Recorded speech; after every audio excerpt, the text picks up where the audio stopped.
अच्छा सुनो, एक कहानी सुनाती हूँ। मुंबई में एक सुबह अचानक से वो आ गई। रूम देखने नहीं, सीधा कहा मैं यहाँ रहने वाली हूँ आज से। पेशे से लॉयर थी तो मैं थोड़ी अलर्ट हुई। पिछली रूममेट के साथ का एक्सपीरियंस भी कुछ खास नहीं था, और लॉयर मतलब तेज तुनक मिजाज, शायद थोड़ा लड़ाकू टाइप्स। लेकिन ये तो निकली एकदम उसके उलट। सीधी, साफ, ट्रांसपेरेंट, दिल में कुछ और मन में कुछ और। ये नहीं था उसमें।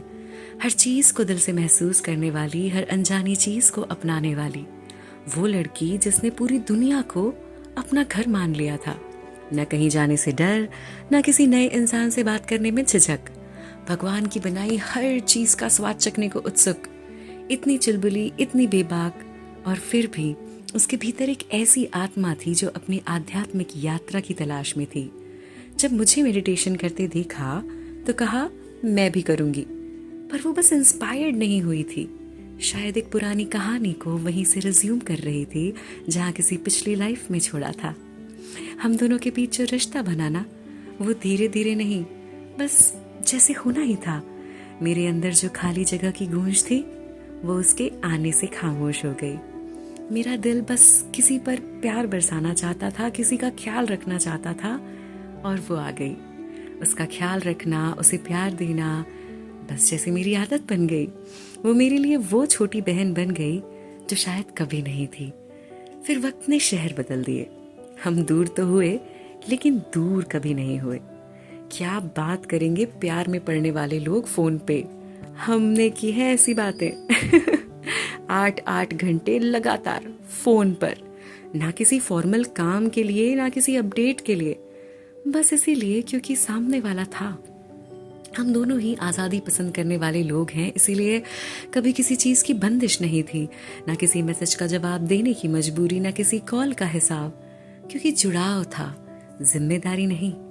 हमारे बीच सिर्फ एक समझ थी कि जो दिल से जुड़ा होता है ना, उसे किसी रस्म, किसी शर्त की जरूरत नहीं होती।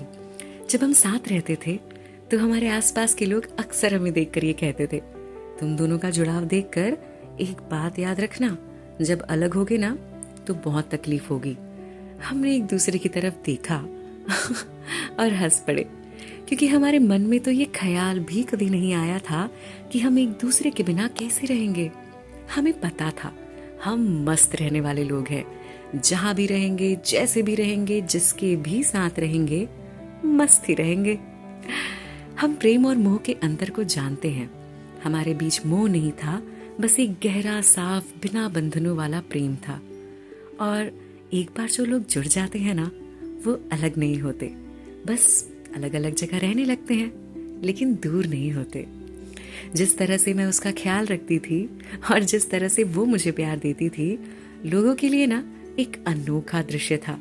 किसी किसी को बहुत प्यारा लगता था और किसी के समझ के परे। और आज उसके जन्मदिन पर मैं बस इतना कहना चाहती हूँ कि हमेशा याद रखना, तुम भगवान की एक खास बच्ची हो।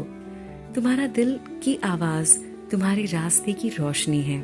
जब भी जरूरत हो, मदद सिर्फ उनसे मांगना, क्योंकि जब भगवान भेजते हैं तो मदद हमेशा सही वक्त पर, सही जगह पर, बिल्कुल सही तरीके से आती है। तुम्हारा दिल बहुत साफ है और तुम समझदार भी हो। भगवान तुम्हें हमेशा प्रोटेक्ट करेंगे। तुम आगे चलकर बहुत बड़ी बनोगी। बस अपनी जड़ों से जुड़े रहना और हमेशा मुस्कुराते रहना। जन्मदिन की ढेर सारी शुभकामनाएं माय मंकी बेबी। तुम सिर्फ मेरी रूममेट नहीं थी, बल्कि एक तोहफा थी, एक दुआ जो कबूल हो गई।